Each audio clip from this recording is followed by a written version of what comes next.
자, 안녕하십니까? 자, 저희 이제 기초과정 오늘이 이제 9강이죠, 9강. 원래 기초과정이 12강까지 있는데, 자, 오늘 이 시간이 9강입니다. 저희 교재는 55쪽에 보면 11번입니다. 제가 지난 시간에 11번, 12번을 분개해서 이렇게 전기까지 한번 해보시라고 했는데, 자, 우리 같이 한번 해보겠습니다. 11번 문제를 가지고 전반적으로 다 분개하고 전기하고 우리 이제 개정에 마감하는 것까지 전체를 다 한번 해볼 겁니다. 자, 우선 이렇게 거래가 나왔잖아요. 거래가 발생하면 이 거래를 장부에 기장해야 돼. 장부에 기장하기 위해서 가장 먼저 하는 것이 뭐냐면 분개입니다. 가장 먼저 하는 게 분개예요. 그럼 이제 분개를 하게 되면 이 거래를 분개하게 되면 분개장이라는 장부에 기록을 하게 되는 거죠. 그래서 우리 11번 보고 하겠습니다. 자, 다음 거래를 분개하고 총계정원장에 전기하라 그랬어요. 1월 1일이죠. 1월 1일 날 거래가 나왔어요. 1월 1일 날 거래가 뭐라고 나왔냐면, 자, 회사가 현금 50만 원을 출자를 해서 영업을 개시했다는 거죠. 그럼 회사는 기업 입장에서, 이게 기업이라면 기업은 누구로부터 자금을 조달받나요? 우리 기업과 둘러싼 불특정 다수, 이 사람들로부터 자금을 조달받는 거죠. 이 사람들이 우리 회사에 뭐 하는 거야? 이 출자하는 거예요, 출자. 그럼 우리는 출자를 받는 거죠. 그리고 회사에서는 이 사람들한테 뭘 발행해 줍니까? 그죠, 주식을 발행해 주게 됩니다. 주식. 그럼 우리는 출자 받은 거예요. 그래서 현금이 들어온 거죠. 현금이 50만 원이 입금되고, 그럼 요 돈은 이제 이 사람들이 출자한 돈이니까 이게 이제 우리 회사의 자본을 구성하게 되는 거예요. 이것을 우리는 뭐라고 하냐면 자본금, 이렇게 분개를 합니다. 50만 원 이렇게. 됐죠? 그 다음 두 번째, 3일 날 현금 10만 원을 은행에 당좌예금했다. 3일 날 현금을 은행에 당좌예금했으니까 현금이라는 자산이 감소하게 되죠. 대변에 현금 10만 원이 감소한다. 그런데 차변에는 은행에 당좌 예금을 했으니까 그만큼 예금이 늘어나겠죠. 당좌 예금이라는 자산은 증가하죠. 자, 여러분들, 우리 당좌 예금은 왜 하죠? 당좌 예금을 하는 목적은 수표를 발행하기 위해서 합니다. 수표를 발행하기 위해서 당좌 예금을 하는 거예요. 회사가 은행에 당좌 예금을 하게 되면 은행에서는 수표책을 줘요. 책, 수표 용지. 그럼 이제 그걸 가지고 있다가 필요할 때마다 수표를 써서 10만 원 도장 꽝 찍으면 이게 수표를 발행하게 되는 거죠. 그러면 당좌예금이 감소하게 되는 거예요. 다음은 5일입니다. 5일 날 상품 12만 원을 매입하고 대금은 예상으로 했다. 상품을 매입하고 대금을 예상으로 했으면 일단 상품이라는 자산이 증가했어요. 그죠? 얼마죠? 12만 원이 증가하고, 자, 나간 건 없습니다. 외상으로 했으니까. 그 대신 나중에 미래에 그 돈을 갚아야죠. 그래서 우리 그걸 부채라 합니다. 그래서 뭐가 나타나죠? 외상 매입금이라는 부채가 12만 원 증가하게 되겠네요. 자, 그 다음 7일 날 사무용 책상. 자, 우리 사무용 책상은 책상 그러지 않고요. 그게 집기비품이잖아요. 그죠? 책상, 의자, 캐비넷, 전화기, 선풍기, 뭐 에어컨, 이런 것들은 영업 활동에 이용하기 위해서 보유하고 있는 거예요. 집기비품. 그래서 우리는 그냥 이걸 비품 그럽니다. 5만 원을 구입했어요. 그러면 비품이 5만 원이 증가하죠. 그리고 대금을 줘야 되잖아요. 근데 대금은 수표를 발행하여 지급하다. 그러면 수표를 발행했으니까 당좌예금이 감소하는 거예요. 당좌예금이라는 자산이 5만 원 감소합니다. 여기서도 조심할 거, 수표를 발행하여 지급하면 당좌예금이 나가지만 그냥 수표로 지급했다. 그럼 이건 수표는 현금이에요. 발행이라는 말이 없잖아요. 그죠? 여기는 이건 현금입니다. 그때는 현금이라고 분개를 하셔야 돼요. 자, 그 다음에 15일 거래는, 자, 상품 8만 원, 원가는 5만 원짜리인데 이걸 외상으로 팔았대요. 그죠? 외상으로 팔았다. 얼마짜리를?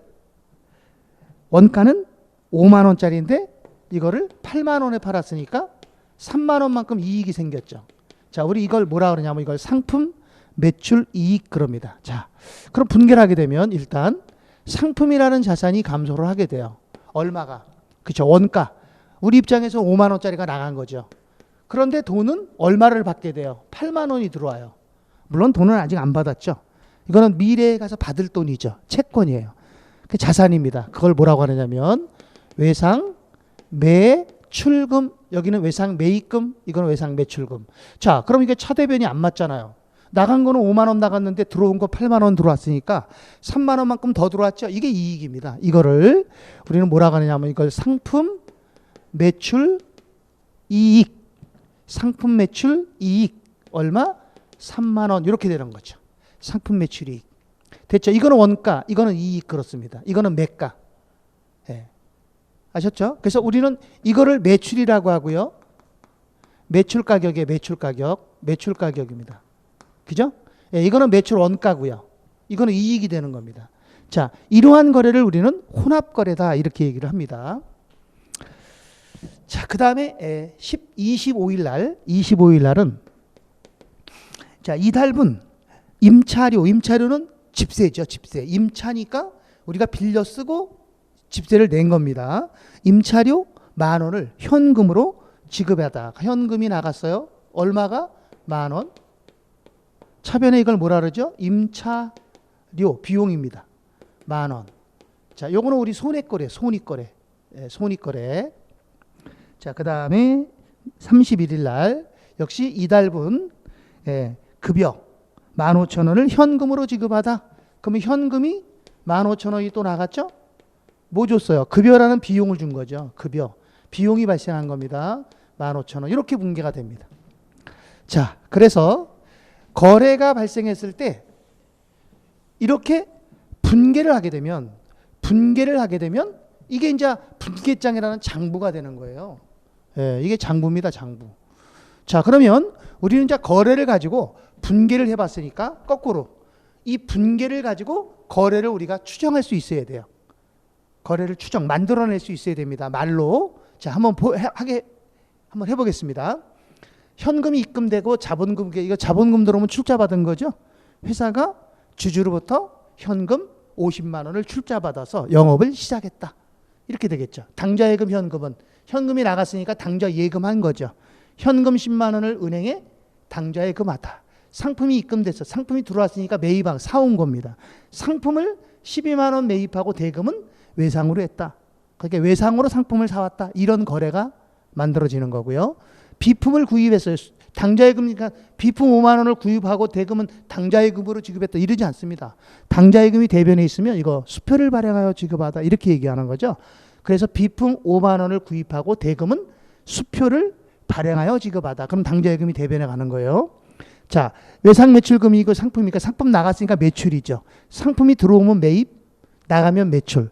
상품 원가 5만 원짜리를 8만 원에 외상으로 매출하다. 그러면 여기서 3만 원 차이 나는 게 이익이 되는 겁니다. 이익은 뭐 얘기 안 해도 돼요. 원가 5만 원을 8만 원에 외상으로 매출했다. 그러면 3만 원 차이가 이익이 되는 거니까. 임차료 10,000원을 현금으로 지급하다.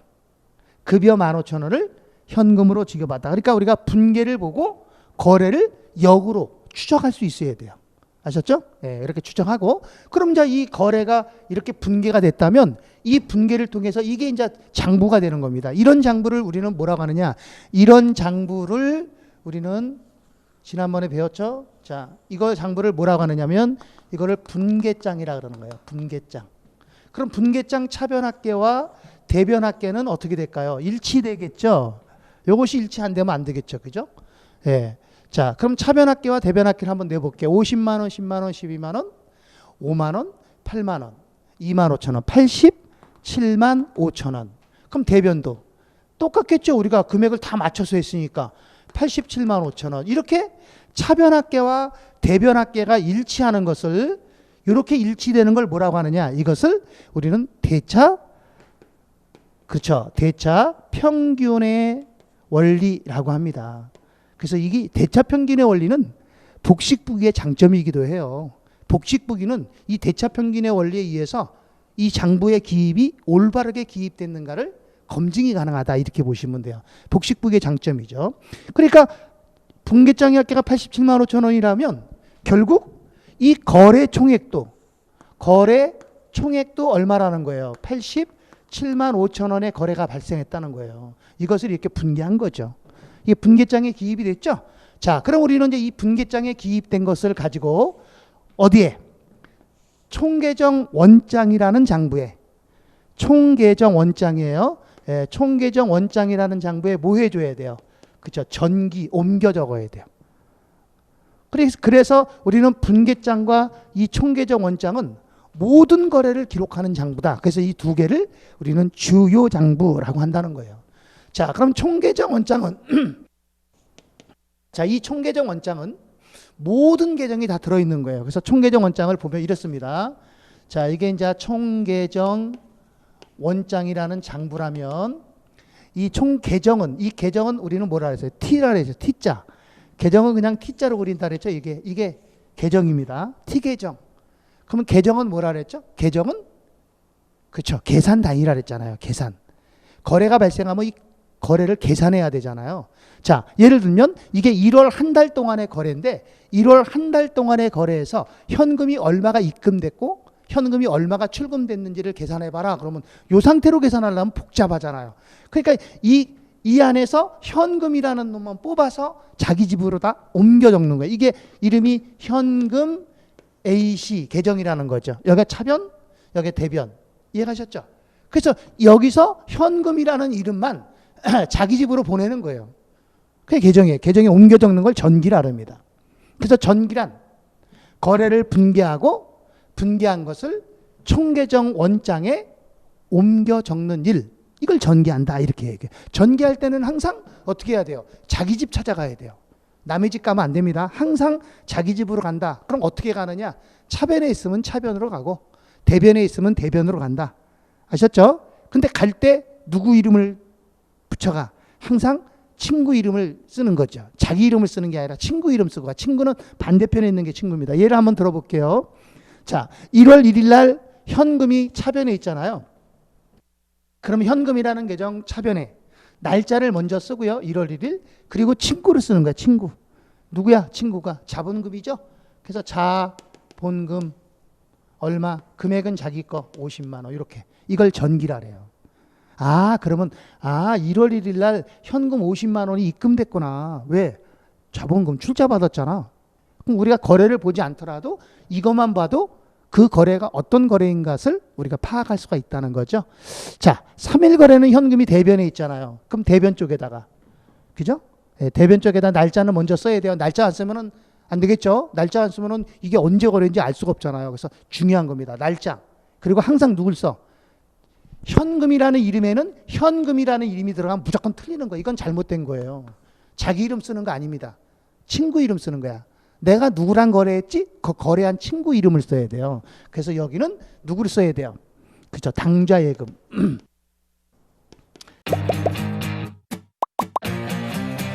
에듀윌 유료 회원만의 라이브 클래스. 두 번째 시간 보겠습니다. 이제는 이제 머리 한번 세우러 갑니다. 자, 정신 차리시고 이번에 합격 진도 나갑시다. 누구세요? 전 애들 교수인데요. 제가 늘 가까이 있으니까 이번엔 합격. 집에서도 학원처럼 공부하는 혜택. 오직 에듀윌 유료 회원에게만. 에듀윌. 우와, 진짜 가까이 계시네.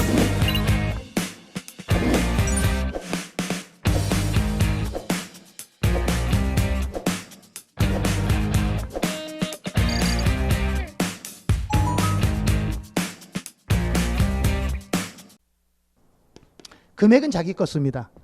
요거 10만 원 쓰는 게 아니라 요거 쓰는 거예요. 10만 원. 10만 원. 그럼 우리는 이거 보고 뭘 파악할 수 있어요? 3일 날 현금 10만 원이 출금됐구나. 왜? 당좌 예금했잖아. 은행에 예금했으니까 돈이 나갔다는 얘기죠. 이것만 보면 알 수 있다는 거예요. 자, 다음 5일 거래는 없죠. 현금이 없으면 여기 들어가면 안 됩니다. 항상 자기 이름만 들어가는 거예요. 자기 집으로 찾아가는 거니까. 7일 날도 없죠. 8일 날도 없죠. 15일 날도 없네요. 25일 날은 대변에 있네요. 대변에 25일 친구 이름은 임차료. 항상 친구로 가는 거야. 금액은 얼마? 10,000원. 자, 그 다음 여기도 31일 대변에 있으니까 급여. 친구 이름은 급여고 금액은 얼마? 15,000원. 그럼 더 이상 없잖아요. 그러면 현금 다 찾았었죠. 그럼 이제 우리는 이거 안 보고 이거 보고 1월 한 달 동안에 총 50만 원이 입금이 됐고 출금된 거는 얼마다? 12만 5천 원이 출금됐다. 그러면 37만 5천 원이 지금 금고 안에 남아 있겠구나. 이렇게 파악이 되는 거죠. 이해가셨죠? 예, 그렇게 보시면 됩니다. 이걸 우리는 전기라고 한다는 거예요. 전기. 자, 두 번째요. 두 번째는 당좌 예금을 한번 해볼게요. 당좌 예금이라는 계정에 옮겨 적는다. 자, 얘가 1번입니다. 얘가 2번입니다. 요 1번, 2번은 뭐냐? 이걸 원면이라고 하는데요. 원면이라는 얘기는 원장 면수, 원면. 원장 면수가 뭡니까? 페이지. 원장은 총계정 원장은 장부잖아요. 그죠? 그게 장부에는 페이지가 있단 말이에요. 예를 들어서 현금이라는 계정은 어디에 있냐? 1페이지에 있다. 그럼 1페이지에 가면 현금 계정이 있는 거죠. 자, 그럼 자본금은 20페이지에 있다. 그럼 20번에 가면 있는 거예요. 페이지 수를 적어 놓은 겁니다. 요거. 자, 그다음 전기를 한번 해보겠습니다. 당좌 예금이니까 당좌 예금 집이죠. 예, 그러면 여긴 당좌 예금만 들어가야 되겠죠. 항상 이름은 누구 이름으로? 친구 이름으로 간다. 자, 당좌 예금 3일날 차변에 있으니까 차변에 날짜는 3일, 친구는 현금, 자기 금액 얼마? 10만 원. 이렇게 전개하는 거예요. 당좌 예금 10만 원 예금했구나. 이렇게 되는 거죠. 7일날은 당좌 예금이 대변에 있잖아요. 그럼 대변에 7일날 그죠? 친구는 이름 비품 금액은 얼마? 5만 원. 이거는 예금한 거고 이건 찾아 쓴 거예요. 왜 찾아 썼어? 7일날 비품 사면서 5만 원만큼 수표를 발행해 줬다 이 소리예요. 그럼 현재 은행에 당좌 예금 잔액은 얼마나 있을까? 5만 원 남았다는 거죠. 이해가셨죠? 이렇게 정리를 하십니다. 자, 다음은 상품 계정을 한번 해보겠습니다. 상품 계정. 자, 얘가 3번이라고 했을 때 그럼 상품이라는 계정만 찾아야 되겠죠. 자, 여기 차변에 있네요. 차변에 날짜는 5일, 이름은 외상매입금, 금액은 12만 원 이렇게 되겠죠. 상품이 차변에 있으면 증가 들어온 거잖아요. 5일날 상품을 매입했다. 근데 돈 안 주고 그냥 외상으로 샀구나. 바로 나오잖아. 그죠? 외상으로 매입했구나. 그리고 난 다음에 며칠 지난 뒤에 15일날 상품이 어느 변에? 대변에 나갔잖아요. 그럼 15일날 친구 이름은 친구는 항상 상대방 이름이 친구라 그랬어요. 얘 아니에요. 얘가 친구입니다. 항상. 자, 외상 매출금 금액은 자기 금액 쓰는 거예요. 절대 이거 쓰면 안 됩니다. 자기 거 얼마? 5만 원. 자, 또 있나요? 상품이라는 이름 없죠? 끝. 자, 그러면 상품 계정을 보면 5일날 12만 원어치를 외상으로 샀다가 다음 날 5만 원어치를 외상으로 팔았다는 거예요. 외상으로 사서 외상으로 팔았다. 그러면 현재 남아있는 건 얼마 남았냐? 7만 원 남았다. 7만 원 남은 건 어디 있을까? 창고에 지금 재고로 있겠죠. 그죠? 이걸 보고 판단합니다. 자, 그 다음에 외상 매출금 계정입니다. 자, 요게 4번입니다. 지금 제가 쓰는 게 자산을 먼저 다 쓰죠. 자산을 다 쓰고 난 다음에 부채, 그리고 자본, 그리고 수익, 그리고 비용 이렇게 순서대로 전기를 하시면 됩니다. 자, 외상 매출금 계정은 차변에 있네요. 여기요. 차변에. 날짜는 15일 날. 자, 15일 날. 그죠? 친구는 둘이네. 하나가 아니라 둘이죠. 하나면 그 이름을 쓰면 되는데 둘일 때에는요. 둘 다 여기다 쓸 필요가 없어요. 둘일 때에는 제좌라고 써요. 제좌. 친구 이름이 두 개일 때는 제좌 이렇게 씁니다. 이게 둘 이상일 때는 제좌. 이 제자가 모든 제자, 여럿이라는 얘기죠. 모든 제자. 무리 제자입니다. 무리 제자. 자, 금액은 얼마입니까? 금액은 8만 원. 자, 또 있나요? 없죠? 더 이상 외상 매출금 없잖아요. 자, 15일 날 우리가 8만 원어치 상품을 외상으로 팔았는데 그 돈을 아직 받은 적이 없다는 거예요. 그럼 이 돈 언제 받아? 다음 달에 받아야죠. 자, 그 다음 비품 계정입니다. 비품 계정. 자, 얘가 5번이에요. 비품이라는 계정은 차변에 있습니다. 7일 날 차변에 있죠? 그러면 날짜는 차변에 있으니까 차변에 날짜는 7일 날. 이름은 그쵸. 당좌 예금. 당좌 예금. 금액은 5만 원. 자, 대변에는 없죠? 그러니까 7일 날 수표 발행해서 5만 원어치 비품 사왔다는 거예요. 예. 자, 다음에 외상 매입금 부채죠. 예, 요거 외상 매입금 부채입니다. 자, 외상 매입금은 대변에 있네요. 대변에. 자, 날짜는 5일 날.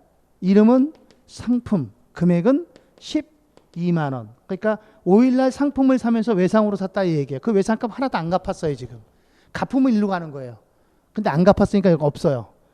끝났죠? 예. 그리고 자산 부채가 끝났으니까 이제 자본. 이게 자본입니다. 자본금 계정. 이게 7번입니다. 자본금 계정은 역시 하나밖에 없네요. 예. 대변에 1월 1일 날. 이름은 현금. 금액은 50만 원. 그러니까 이걸 보면 1월 1일 날 주주로부터 현금 50만 원을 출자받아서 장사했다는 거예요. 근데 지금 이제 1월 30일 아닙니까? 그럼 한 달 했잖아요. 그럼 한 달 동안 장사했으니까 여기에 돈이 어떻게 되겠어요? 뭐 플러스 되든가 마이너스 되든가. 그죠? 예, 그렇게 되겠죠. 예, 여기에 이제 손익이 계산돼야 돼요. 예, 자본금까지 했고요. 자, 그다음에 이제 수익입니다. 상품 매출 이익. 자, 얘가 8번이에요. 상품 매출 이익은 수익이에요. 수익은 대변에만 있어요. 자, 여기 대변에 있죠? 대변에. 자, 날짜는 대변이가 여기 대변에 날짜는 15일. 친구는 외상 매출금이에요. 외상 매출금 금액은 3만 원. 그러니까 15일 날 3만 원만큼 벌었다는 거예요. 예. 자, 그다음에 이제 더 이상 없으니까 예. 그다음에는 임차료. 비용이죠. 예, 얘가 9번입니다. 임차료 여기 있죠. 네, 임차료. 차변에. 차변에 있으니까 차변에 쓰는 거예요. 항상 정기는 그렇게 하는 거예요. 차변에 날짜 25일. 친구 이름은 현금. 자기 금액 10,000원. 예, 더 이상 없죠? 예, 다음 마지막 급여. 자, 얘가 10번입니다. 역시 급여도 하나밖에 없습니다. 어디? 맨 마지막에 차변에 있죠. 예, 차변에 31일. 이름은 현금. 자, 금액은 15,000원. 그러면 전기가 끝났어요. 자, 그럼 여기까지가 총계정 원장이에요. 됐죠? 예, 그러면 이렇게 전기를 해놓고 우리는 이제 이 계정을 보고 분계를 또 거꾸로 찾는 겁니다. 아셨죠? 아까는 거래를 분계했을 때 분계를 보고 거래를 추적했잖아요. 그죠? 추정했죠? 예, 그런 것처럼 우리 이제 이 분계 보지 말고 이 계정이 어떻게 해서 분계가 이루어졌는가 이거를 이제 분계를 찾아가는 겁니다. 이해가셨죠? 분계를 찾는 거 이건 너무 쉬워요. 이거 그냥 한 번만 딱 보시면 됩니다. 자, 계정을 보고 분계할 때는 어떻게 하느냐 보세요. 예, 요령이 이렇습니다. 계정이 이렇게 돼 있잖아요. 이게 T 계정이죠, 그죠? 이게 T 계정이야. 여기 이제 이름이 있을 거 아닙니까? 뭐 예를 들어서 뭐 여기가 현금이다. 그러면 이름이 있을 거예요. 그럼 여기 예를 들어서 금액이 여기 있다. 금액이 여기 있단 말이에요. 그러면 T 계정이 있을 때 분계를 해라 그러면 무조건 어떻게 하느냐? 내가 하고자 하는 이쪽을 긋는 겁니다. 이렇게 찍으면 여기 있는 현금이 여기로 떨어져요. 차변에 현금. 그럼 대변에는 요거 이름. 차변의 현금, 대변의 요거 이름. 예를 들어서 여기가 외상매출금이라면 차변의 현금 100원, 대변의 외상매출금 100원 이렇게 분계가 된다는 거죠. 내가 이쪽 걸 분계하고 싶다면 이렇게 긋는 거예요. 여기 양쪽을 긋는 거야. 그럼 여기가 무슨 변이 돼? 차변. 여기가 무슨 변? 대변. 그럼 차변에는 이름이 얼마 있겠죠? 근데 대변에 이름이 없으니까 요 현금이 여기로 떨어지는 거죠. 이해가셨죠? 자, 그럼 우리 예를 들어서 요거 갖고 한번 해보는 겁니다. 자, 예를 들어서 보겠습니다. 3일 거래를 분계해봐라. 그래서 3일 거래를 분계해봐라. 그럼 3일 거래 찾아봐야죠. 이 안에 3일 찾는 거 저거 찾으면 안 되지. 여기서 3일 거래를 찾아보면 여기 있잖아요. 요 3일 있죠? 그럼 이게 T자니까. 그죠? 그럼 어떻게 해야 돼? 여기를 찍 긋면 되는 겁니다. 그러면 차변에 요게 떨어지는 거야. 차변에 당좌 예금 10만 원, 대변에 현금 10만 원. 그랬더니 어떤 사람 그래? 여기도 있는데요? 3일 날 여기도 있는데요? 아, 그러니까 둘 중에 하나 하면 돼요. 예. 그럼 요거 분계도 똑같아요. 여기를 찍으면 차변에 당좌 예금 10만 원, 대변에 현금 10만 원. 이렇게 이거랑 이거랑 똑같다는 얘기지. 분계는 이렇게 찾는 겁니다. 다시 한번 하겠습니다. 자, 7일 거래를 분개해봐라 그랬어요. 그럼 7일. 그럼 이 안에서 7일 찾아봐요. 7일 거래가 어디 있냐? 여기 있네요. 예, 그럼 이거 분개하면 어떻게 돼요? 찍으면 차변의 비품 5만 원, 대변의 당좌예금 5만 원 이렇게 되겠죠. 그죠? 예. 자, 다시 하나 더 합니다. 31일 거래를 분개해봐라. 31일 여기 있네요. 여기 있죠. 31일. 이거 분개하면 찍으면 차변의 급여 15,000원, 대변의 현금 15,000원 이렇게 되겠죠. 그죠? 그럼 여기서 말고 31일 급여 여기 또 있잖아요. 똑같은 거예요. 저거나 저거랑. 자, 다시 하나만 더 해보겠습니다. 15일 거 분개해봐라. 15일 거래를 분개해봐라. 15일 여기 있잖아요. 그죠? 15일 거 분개하면 여기 있죠. 요건 제저가 나왔으니까 잘 보셔야 돼요. 15일 거 분개해봐라. 그럼 찍어. 그럼 차변에 뭡니까? 차변에 외상 매출금 얼마? 8만 원. 그리고 대변에는 제자 8만 원 이렇게 됐잖아요. 그럼 이 제자는 여기에 금액이 두 개가 있다는 거예요. 그럼 대변 쪽에 15일이 있다는 거야. 대변 쪽에 15일. 자, 여기 있잖아요. 대변 쪽에 15일 여기 있죠. 5만 원. 이 상품이죠, 이름이. 그러면 상품에서 5만 원이 있었고 또 여기 대변 쪽에 또 3만 원 있잖아요. 그럼 누구한테 있어요? 상품 매출 이익에서 3만 원 이렇게 분개한다 이 얘기야. 제자가 나오면. 알았죠? 제자가 나오면 분개하고 이 제자 대신에 두 개를 분개해 주면 되는 거야. 대변 쪽에 두 개 있는 거야. 만약에 차변 쪽에 제자라고 나오면 차변 쪽에 이름이 두 개가 있다는 거야. 그 이름을 분개해 주면 되는 거예요. 아셨죠? 그래서 요거만 조심하시면 될 것 같아요. 자, 그래서 우리는 이렇게 분개를 총계정 원장에 옮겨 적었습니다. 뭐 했습니까? 전기를 했다는 거죠. 전기. 그러면 여기까지 장부 기장이 올바르게 기장이 됐는가를 우리가 뭐 해줘야 돼요? 검증을 해야 돼요. 올바르게 기장됐는지를 뭐 해줘야 된다고요? 검증. 그 검증하는 걸 우리는 뭐라고 하느냐? 검증하는 거를 시산표라고 한다는 거예요. 시산표. 그래서 이 검증을 할 때는 시산표라는 곳으로 옮겨 적어야 돼. 이걸 우리는 이기라고 합니다. 자, 뭐라 그런다고요? 이기. 녹화된 강의는 나중에 몰아듣게 되더라고요. 라이브 클래스 같은 경우는 학원 스케줄에 맞춰서 꼭 들어야 하니까 공부도 미루지 않게 되고 학원에 가 있는 느낌이 들더라고요. 집에서도 생생한 강의 현장을 느끼고 싶다면 라이브 클래스가 딱인 것 같아요. 예, 옮길 리자예요. 다른 곳으로 옮겨 적는다. 옮길 리자. 거래가 나오면 분개. 분개는 총계정 원장의 전기. 그러니까 순서가 이렇게 되는 거죠. 분개가 이루어지고 전기가 이루어지고 그 다음에 이기가 이루어지는 거예요. 이 순서대로 가는 겁니다. 그럼 이 이기는 총계정 원장의 금액을 시산표로 옮기는 거예요. 시산표는 맞았는지 틀렸는지를 검산하는 거예요. 검증하는 거죠. 그래서 한번 보겠습니다. 자, 우리 시산표는 이렇게 생겼습니다. 자, 여기가 차변 합계입니다. 차변. 여기는 대변. 여기는 원면. 원면. 여기는 이제 이름, 계정 과목 A씨. 자, 요게 이제 시산표. 원래 시산표라는 것은 시험 계산한다는 거예요. 장부 기입이 지금까지 올바르게 됐는지를 확인하는 거예요. 그래야지만 마무리를 할 수가 있거든요. 장부를 잘못 기장하면 마무리하게 되면 어떻게 될까요? 그러면 틀리게 되잖아요. 그죠? 그래서 자, 지금부터 이제 하겠습니다.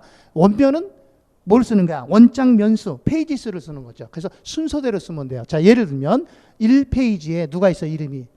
1페이지의 이름이 누굽니까? 그러면 1페이지의 이름은 현금이라는 계정이죠. 예, 그래서 계정 과목란에는 현금이라고 쓰고요. 그리고 차변합계를 더하는 거야. 차변합계가 얼마입니까? 50만 원. 대변합계는 얼마입니까? 예, 12만 5천 원. 그러면 차변과 대변을 계산해 보니까 어떻습니까? 차변과 대변을 계산하니까 차이가 나죠. 잔액이 생겼잖아요. 얼마 생겼어요? 37만 5천 원이 차변 쪽이 크죠. 그래서 이것을 항상 잔액은 요 잔액은 어느 쪽에다 쓰는 거냐면 큰 쪽에다 써주는 거예요. 남은 쪽. 그게 예를 들면 보세요. 이렇게 되는 거죠. 50만 원하고 12만 5천 원을 하면 까빙에 까빙 뭔지 알죠? 까빙. 상계. 그러면 여기 상계하면 제로. 여기 얼마? 37만 5천 원. 이렇게 되는 거잖아요. 까빙하면. 그럼 요거만 여기다 써주면 돼요. 37만 5천 원. 이때 우리는 이걸 뭐라고 하느냐? 이거를 잔액이라 그러고 이걸 합계라 그러는 겁니다. 그래서 동시에 같이 쓰겠습니다. 자, 이 페이지는 누굽니까? 당좌예금. 당좌예금 차변합계는 10만 원. 대변합계는 5만 원. 자, 이걸 이기하는 거예요. 그럼 차변 대변 빼면 잔액은 얼마? 잔액은 5만 원. 자, 그다음 3페이지에 누구? 외상? 상품. 상품 차변합계가 12만 원. 대변합계는 5만 원. 그러면 잔액은 7만 원. 지금 잔액이 다 차변 쪽에 생기죠? 그 왜 그러냐면요. 자산은 항상 잔액이 차변 쪽에 생겨요. 이 자산이 대변 쪽에 잔액이 생기면 그건 틀린 거예요. 그리고 부채와 자본은 항상 대변 쪽에 잔액이 생깁니다. 자, 그다음 4번에 누구냐면 4번에 외상매출금. 자, 외상매출금 차변합계가 8만 원. 대변은 없어요. 그럼 잔액은 얼마요? 8만 원. 잔액은 그냥 8만 원이죠. 자, 그다음에 비품 5번에 비품은 차변합계가 5만 원. 대변합계는 없죠? 예, 그러면 잔액도 5만 원. 자, 6번에 외상매입금. 자, 외상매입금은 차변합계가 없는데 대변합계가 12만 원 있죠? 자, 그럼 이건 어떻게 돼요? 그럼 잔액을 여기다 써줘야죠. 12만 원을 대변 쪽에 써줘야 돼요. 그래서 부채는 항상 대변 쪽에 잔액이 생기게 됩니다. 자, 그 다음 7. 자본금. 자본금은 차변 쪽은 없고 대변 쪽에 50만 원. 그럼 잔액도 50만 원. 자, 그 다음에 상품, 매출, 이익. 차변의 금액은 없는데 대변이 3만 원이니까 잔액난도 3만 원.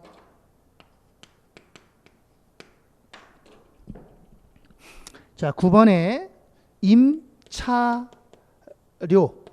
차변에 만 원, 대변은 없네요. 그러면 합계도 차변에 만 원. 자, 그 다음에 10번에 급여. 차변 쪽에 15,000원, 대변 쪽에는 없죠? 그러면 잔액도 15,000원. 그래서 1번부터 10번까지 총계정원장의 금액을 시산표로 옮겨 적었습니다. 이기했습니다. 그랬을 때 이 차변합계와 대변합계가 어떻게 돼? 이게 맞아야 돼요. 이게 일치가 돼야 돼요. 이게 대차 평균의 원리라는 거죠. 그럼 한번 해볼게요. 자, 50만 원, 10만 원, 12만 원, 8만 원, 5만 원, 2만 5천 원, 87만 5천 원이고요. 여기는요. 12만 5천 원, 5만 원, 5만 원, 12만 원, 50만 원, 3만 원. 역시 87만 5천 원. 이렇게 일치가 된다는 거죠. 합계 금액이. 이 합계 금액이 어떤 거랑 같아야 되느냐? 이게 틀리면 말이 안 되는 겁니다. 여기 잠깐 보겠습니다. 자, 우리가 맨 처음에 거래총액이 87만 5천 원 나왔잖아. 그죠? 87만 5천 원 나왔어. 그래서 이 거래를 분기를 해서 분계장에 기입을 했더니 분계장의 합계도 87만 5천 원이잖아요. 이게 틀리면 말이 안 되는 거죠. 전체 금액인데. 그리고 분계한 것을 총계정원장에 옮겨 적었다는 거죠. 그럼 총계정원장에 있는 금액도 합계가 얼마가 돼야 됩니까? 그렇죠. 87만 5천 원이 돼야 되죠. 그렇기 때문에 우리는 이 총계정원장을 보고 시산표를 만들었으니까 시산표 합계도 얼마가 돼야 돼? 그죠? 87만 5천 원이 돼야 돼. 이게 틀리면 틀리는 거예요. 항상 다 이게 같아야 돼요. 자, 그리고 잔액은, 요 잔액은 또 잔액끼리 금액이 또 같아야 돼요. 그럼 요 잔액은 더하면 얼마냐? 자, 잔액이 65만 원이네요. 그럼 여기도 65만 원 나와야 돼요. 375 5만 원, 7만 원, 8만 원, 5만 원, 2만 5천 원. 딱 맞네요. 65만 원 이렇게. 잔액은 또 잔액끼리 같아야 돼. 이해 갔죠? 이렇게 시산표를 작성했을 때 합계는 합계끼리, 잔액은 잔액끼리 금액이 일치가 돼야 된다는 거죠. 이걸 우리는 시산표라고 합니다. 그래서 시산표 종류는 세 가지가 있는데요. 자, 우리 잔액을 빼고 합계만 기록한 것을 합계 시산표. 합계에서 그냥 잔액만 기록한 것을 잔액 시산표. 합계와 잔액을 지금처럼 동시에 쓴 것을 합계 잔액 시산표. 그래서 시산표는 작성하는 방법에 따라서 총계정원장에 차변과 대변의 합계만 기록한 것을 합계 시산표. 차변합계와 대변합계의 차이, 잔액만 기록한 것을 잔액 시산표. 합계 잔액을 동시에 기록한 것을 합계 잔액 시산표. 이렇게 얘기를 합니다. 자, 그럼 여러분들 이거는 무슨 시산표입니까? 이거는 잔액 시산표잖아요. 그죠? 합계 시산표. 여기까지 됐죠? 예. 됐죠? 예. 요게 합계 시산표입니다. 자, 그럼 문제 보세요. 아주 중요한 거 얘기합니다. 자, 총계정 원장의 금액을 시산표에 옮겨 적었어요. 근데 차변합계는 87만 5천 원이에요. 근데 대변합계를 계산해 보니까 87만 원이에요. 이게 지금 어떻게 했어요? 불일치가 돼 버렸잖아요. 일치하지 않았다는 거잖아요. 그럼 이게 일치하지 않았다는 얘기는 그동안의 장부 기장에 뭔가가 문제가 있다는 거예요. 잘못된 사항이 있다는 겁니다. 그럼 우리는 그 잘못된 것을 어떻게 찾아야 되잖아요. 그죠? 예. 찾을 수 있을까 없을까? 있어요. 어떻게 찾아야 되느냐? 찾는 순서는 처음서부터 다시 해본다. 그거 아닙니다. 그렇게 하면 이거 엄청 시간이 많이 걸리잖아. 그죠? 그래서 그렇게 찾는 것이 아니라 역으로 찾는 거야. 거꾸로. 자, 그럼 어떻게 찾느냐? 1번. 시산표 자체를 확인하는 거야. 차변합계를 다시 냈어. 87만 5천 원. 대변합계를 다시 냈어. 87만 원. 그러면 시산표 자체에는 문제가 없다는 거예요. 왜? 합계가 맞으니까. 이 금액이 똑같으니까. 그럼 다음 단계. 뭐죠? 이익이. 이익이라는 게 뭐예요? 총계정 원장의 금액을 시산표로 옮길 때 잘 옮겼어야 된다는 거야. 예를 들어서 저기는 10,000원인데 여기 쓸 때는 1,000원이라고 쓸 수도 있잖아요. 그래서 이익을 확인하셔야 돼요. 근데 이익도 똑바로 됐다. 그러면 세 번째로는 총계정 원장 자체 차변합계와 대변합계가 올바르게 계산되는가를 확인해야죠. 차변합계는 100만 원인데 대변합계는 80만 원인데 여기 쓸 때는 100만 원 쓰고 저쪽에는 87만 5천 원 썼단 말이죠. 그럼 틀리죠. 그래서 총계정 원장의 합계를 확인해보고 이것도 일치가 된다. 그러면 네 번째로 전기를 확인합니다. 분계장에서 총계정 원장에 옮겨 적을 때 전기할 때 올바르게 전기됐는가를 확인하고 그것도 잘 됐다. 그럼 마지막 단계에서 분계가 올바르게 됐냐, 차변과 대변이 올바르게 됐느냐, 이걸 확인하는 거예요. 그래서 거꾸로 찾아가는 겁니다. 시산표 차변합계와 대변합계가 불일치하는 경우에는 그 불일치의 원인을 우리가 발견할 수 있다. 찾을 수 있다. 어떻게 찾을 거냐? 역으로 찾는다. 아셨죠? 자, 그러면 두 번째. 차변합계가 87만 5천 원이고 대변합계도 87만 5천 원이야. 이렇게 일치했어요. 차대변이 맞았어요. 그러면 지금까지 장부 기장이 올바르게 됐다라고 가정하는 거죠. 시산표의 금액이 일치했다고 해서 장부 기입에 오류가 없다. 그럼 틀리는 거예요. 그건 왜 그러냐면 이 시산표는요. 단점이 하나 있어요. 어떤 단점이 있냐면요. 장부상의 모든 오류를 찾을 수 있는 건 아니에요. 왜 그럴까요? 시산표는 금액만 갖고 찾거든요. 금액이 올바르게 기입됐으면 잘 됐다 이러는데 금액이 틀리면 찾는 거예요. 그러니까 금액만 갖고 찾기 때문에 다른 오류는 못 찾게 되는 거죠. 금액이 올바르다. 차대변이 맞았다. 그럼 맞았다. 이렇게 찾는다는 거야. 근데 실제로 차대변이 맞았다 하더라도 시산표의 차변합계와 대변합계가 일치했다 하더라도 오류가 있을 수 있다는 거죠. 자, 오류는 어떤 오류냐 보세요. 이겁니다. 자, 지금 25일 거래 임차료 10,000원과 현금 10,000원 차변 대변에 이런 거래가 여기에 있어요. 거래는 발생했지만 분계장에 분계를 안 했습니다. 25일 거래를 누락시켰어요. 오류예요, 오류 아니에요? 오류죠? 그리고 총계정 원장에 전기했어요. 그리고 난 다음에 시산표를 만들었어요. 그러면 시산표 차변합계와 대변합계는 일치할까요? 안 할까요? 당연히 일치하죠. 얼마로 일치해요? 아까 10,000원짜리 지웠죠? 여기 얼마야? 86만 5천 원. 여기도 얼마야? 86만 5천 원. 일치하잖아요. 이렇게 거래가 누락이 돼버리거나 전기가 누락되는 경우다. 누락됐다 그러면 무조건 일치합니다. 그래서 그런 건 못 찾습니다. 차대변이 맞으니까. 자, 두 번째는 차변의 임차료 10,000원, 대변의 현금 10,000원 이렇게 분계를 했어요. 잘했잖아요.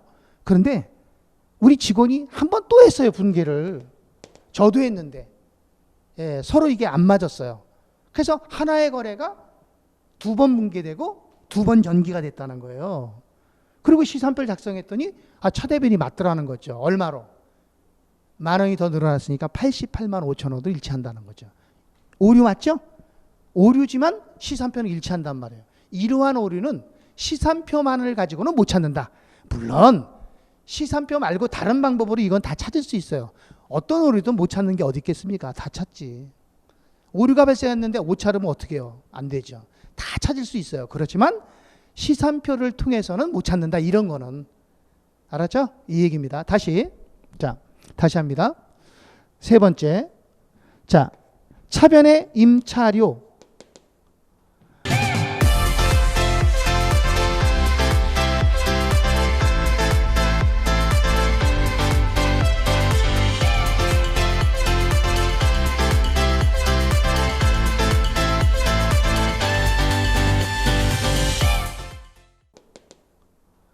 만원, 대변의 현금 10,000원 이렇게 분개했다는 거예요. 자, 이거 오류예요, 오류 아니에요? 오류죠. 뭐가 오류죠? 10,000원 그랬는데 여기 1,000원, 1,000원이라고 썼잖아요. 오류지요. 그죠? 예. 그런데 이렇게 분개하고 총계정원장에 전기한 후에 시산표를 작성했더니 이거 시산표는 또 일치하더란 말이죠. 일치하잖아요. 오류가 있는데도 불구하고. 그러니까 시산표를 통해서 모든 오류를 찾을 수 있다. 그럼 틀리는 거라고요. 그 이유는 뭐라고요? 시산표는 대차평균의 원리만을 통해서 오류를 찾는 거지 대차평균이 안 맞으면 못 찾는다. 얘기. 알겠죠? 네. 이거 못 찾습니다. 다시 한 번 더 하겠습니다. 자, 차변의 임차료 10,000원, 대변의 현금 10,000원 이렇게 분개를 했다는 거예요. 이거 오류예요, 오류 아니에요? 오류지요. 뭐가요? 임차료인데 여기 임대료라고 썼잖아. 임차료가 임대료와 같나? 틀리지. 오류 맞죠? 예. 그리고 전기했어요. 시산표 작성했어요. 일치하잖아요. 이렇게 이름이 잘못된 것은 못 찾는다. 아셨죠? 예, 그렇게 보시면 됩니다. 자, 다시 하나만 더 합니다. 자, 차변에 3일날 차변에 당좌예금 90,000원. 됐죠? 예. 그리고 현금 10,000원, 100,000원 이렇게 했다는 거예요. 이거 오류죠. 만약에 이렇게 분개를 하고 전개했다면 아마 시산표는 불일치할 겁니다. 그러면 찾을 수가 있는 거죠. 이런 건 발견할 수 있는 오류가 됩니다. 그런데 3일날 이렇게 놓고 7일날 와서 분개할 때 여기는 50,000원 그랬는데 여기는 40,000원 그랬다는 거예요. 그럼 이것도 오류잖아요. 그럼 이것도 발견할 수 있잖아요. 이 상태만 보면. 근데 이 거래 전체를 보고 찾아라. 그러면 이게 차대변이 맞아요. 보실래요? 차변의 합계가 요거 2개 더하면 140,000원이죠. 그럼 여기도 2개 더하면 얼마야? 140,000원. 그러니까 합계 금액은 일치한다는 거야. 개별적으로 차이가 있어도 이렇게 하나의 오류가 서로 상계되어 있었을 때는 그 오류를 발견할 수가 없다. 이렇게 보시면 굉장히 중요한 겁니다. 자, 그러면 이제 우리는 이 총계정 원장까지 이렇게 작성을 해서 이렇게 시산표까지 작성을 했잖아요. 그러니까 시산표 작성하니까 시산표가 일치했죠. 그럼 이제 요 시산표가 일치했으니까 우리가 이제 마지막으로 어떻게 총계정 원장을 마감해야 됩니다. 그러면 총계정 원장을 마감하는 순서는 제일 먼저 경영성과를 마감해야 돼요. 경영성과를 마감하면 경영성과가 뭡니까? 수익과 비용이에요. 경영성과를 먼저 마감해서 손익을 계산해야 돼요. 손익 계산을 하고 그리고 난 다음에 두 번째로 재무 상태를 마감해야 돼요. 재무 상태를 마감해서 2월 시켜야 돼요. 언제로? 다음 연도로. 그래서 2월 시산표를 작성을 해야 됩니다. 그래서 순서를 마감하는 순서는 경영성과를 먼저 마감해요. 얘네들을 먼저 마감해야 됩니다.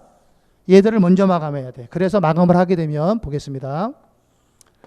이 수익과 비용 계정을 집합손익이라는 계정으로 집합을 시켜. 집합. 그냥 손익 그래도 돼요. 예, 손익 그래도 돼. 여기 있는 요 수익과 비용 계정을 요 집합손익 계정으로 옮겨줘야 돼요. 이걸 우리는 뭐라고 하느냐? 이거를 대체라고 한다고. 대체. 대체한다 이렇게 얘기합니다. 예, 대체를 해라 이 얘기예요. 한번 해볼게요. 자, 상품 매출이익을 마감하면 얘는 이제 경영 성과잖아요. 수익 비용은 그죠? 재무 상태 아니죠? 이건 이번 연도에 번 거니까 이번 연도로 끝나는 거야.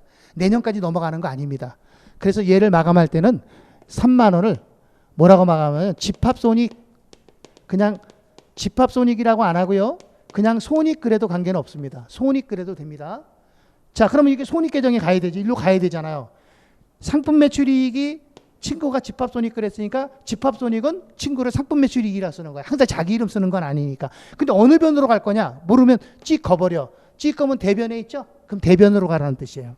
그래서 대변의 이름은 상품 매출 이익 얼마? 3만 원. 이걸 대체라 그래요. 상품 매출 이익 계정에서 집합손익 계정으로 옮겼다. 대체했다. 그럼 대체는 그냥 하는 게 아니야. 항상 대체 분계를 해줘야 돼. 근데 분계는 너무 쉬워요. 해봤잖아요. 분계는 그으면 되는 거죠. 차변의 상품 매출이익 3만 원, 대변의 집합손익 3만 원. 여기서 해도 되고 여기서 해도 되고. 둘 중에 한 군데서 하면 돼. 이거 거도 차변의 상품 매출이익, 대변의 집합손익 이렇게 분계가 된다는 거죠. 분계하고 옮기는 거야 항상요. 대체할 때는 항상 어떻게 한다고요? 분계하고 대체하는 거야. 자, 그럼 얘부터 한번 해볼게요. 자, 임차료죠? 비용이죠? 그럼 얘도 어디로 가? 얘도 집합손익으로 가요. 집합손익 얼마? 만 원. 그럼 이거 분계해. 찍으면 차변에 뭐야? 집합손익 얼마? 만 원. 대변에 임차료 만 원. 이렇게 되는 거죠. 분계가. 그죠? 그럼 집합손익 계정에 와서는 차변에 친구는 임차료 만 원. 이렇게 된다는 거. 이게 대체라는 거죠. 자, 얘도 마찬가지예요. 급여도 뭐라고 마감해? 집합손익. 그냥 손익이라고 쓸게요. 15,000원 이렇게. 그럼 요거 분개해봐. 찍으면 차변의 손익, 대변의 급여. 그럼 차변의 손익 그랬으니까 손익 계정 차변의 친구는 급여 얼마? 15,000원 이렇게 되는 거죠. 이걸 대체 분계라고 해요. 이렇게 해서 경영 성과가 마무리하면 한 달 동안 3만 원 벌고 25,000원 사용했으니까 남은 돈은 5,000원 남았잖아요. 이게 남은 돈이에요. 이걸 우리는 뭐라 하냐? 이게 당기순이익이에요. 그래서 이 당기순이익이 나오면 이 당기순이익을 이제 어디로? 이 한 달 동안 벌었으니까 이제 이게 내 돈이 된 거죠. 순수한 내 돈. 이걸 당기순이익인데 이거를 우리는 자본금 계정으로 대체하는 거예요. 이걸 자본금 계정으로. 그럼 대체할 때는 어떻게 돼? 분개하라 했잖아요. 찍으면 어떻게 돼? 차변에 손익 얼마? 5,000원. 대변에 자본금 5,000원. 그럼 자본금 계정 대변에 뭐라고 써요? 손익 5,000원 이렇게 쓰는 거죠. 그럼 요게 이제 한 달 동안 번 돈이 되는 거예요. 얘가 이쪽으로 대체된 거죠. 이해가셨죠? 예, 좀 복잡합니다.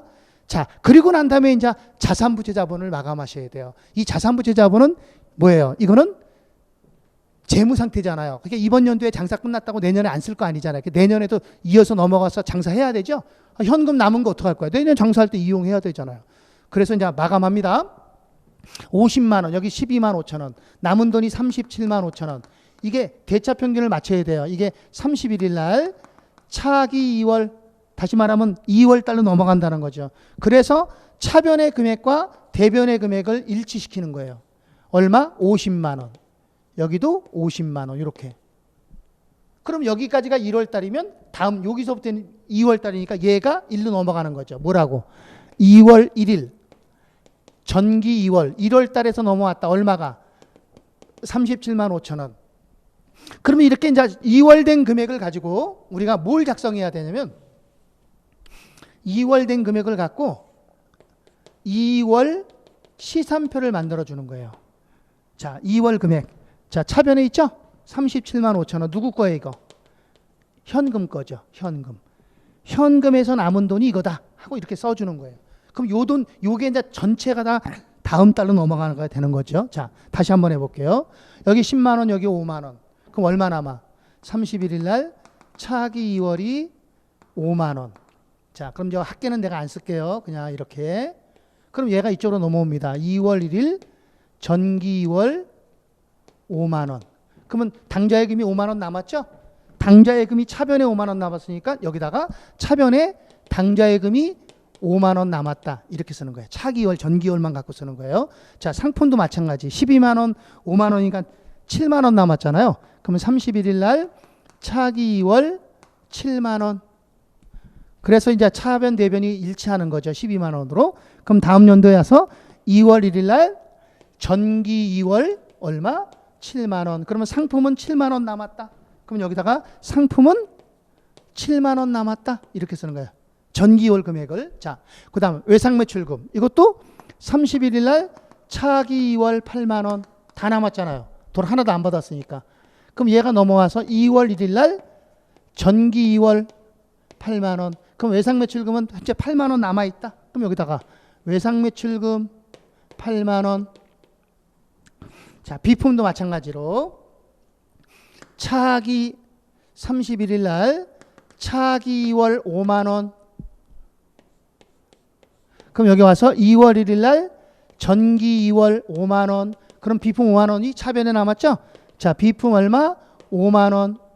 그다음 외상 매입금은 이쪽에 있고 금액이 여기 나타나죠. 그럼 여기가 31일 날 차기 2월이 이쪽에 된다는 거예요. 12만 원. 그럼 마감하면 반대쪽에 요게 반대쪽에 2월 1일 날 전기 2월이 여기 나타나요. 12만 원. 그럼 외상 매입금은 전기 2월이 대변에 나타났으니까 대변에다가 외상 매입금 12만 원 이렇게 쓰는 거죠. 그다음 마지막 자본금 여기 50만 5천 원이죠. 그러면 여기 차기 2월이 31일 날 차기 2월이 50만 5천 원. 자, 그러면 마감하면 반대쪽에 2월 1일 날 전기 2월이 50만 5천 원. 그럼 자본금은 50만 5천 원 되죠. 자본금 50만 5천 원. 자, 그 다음에 얘네들은 없죠. 다 마감했잖아요. 그러면 이때 이 합계금액과 이 합계금액이 일치가 되는 거예요. 여기하고 여기가 일치합니다. 얼마로? 62만 5천 원. 이거 더하면 62만 5천 원. 25만 원. 62만 5천 원. 여기도 62만 5천 원. 이렇게 일치가 되죠. 이때 이거를 우리는 기말 자산, 이거를 기말 부채, 이거를 기말 자본. 요 기말 자본 50만 5천 원에는 기초 자본과 당기 순이익이 더해진 거죠. 기초 자본은 50만 원이고 당기 순이익은 5천 원. 이렇게 더해진 겁니다. 이렇게 되면 장부 마감이 끝나는 거예요. 장부 마감을 끝냈다. 이렇게 보시면 됩니다. 자, 우리 한 문제를 푸니까 11번 문제를 처음서부터 끝까지 다 풀어보니까 1시간이 다 가버렸네요. 우리 잠깐 쉬었다가 12번 문제를 가지고 다시 한번 반복을 한번 하고 그러고 나가겠습니다. 자, 잠깐 쉬겠습니다.